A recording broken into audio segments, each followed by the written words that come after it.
வணக்கங்க. இன்றைக்கி நம்ம மாடி தோட்டத்தில் முல்லைப்பூ அறுவடை. இது திங்கட்கிழமை சாயங்காலம் அறுவடை பண்ணிகிட்ருக்கேங்க. இப்போ இதை அறுவடை பண்ணிவிட்டு உங்களுக்கு காட்டுறேன். இன்றைக்கி கொஞ்சம் மண்கலவை இருந்துச்சு,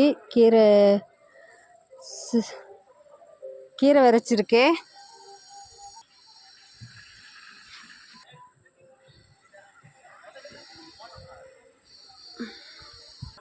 சிறுகீரை தான் விரைச்சிருக்கேங்க. அது முளைச்சதுக்கப்புறம் உங்களுக்கு காட்டுறேன். இப்போ இது ஃபுல்லாக அறுவடை பண்ணிவிட்டு உங்களுக்கு காட்டுறேங்க. இன்றைக்கி பாருங்கள் எவ்வளோ பூ கிடச்சிருக்கு. அடுத்தது ஜாதி முல்லை, இதுவும் ஃபுல்லாக அறுவடை பண்ணிவிட்டு காட்டுறேங்க. இன்றைக்கி ஜாதி முல்லை பாருங்கள் எவ்வளோ கிடச்சிருக்காங்க.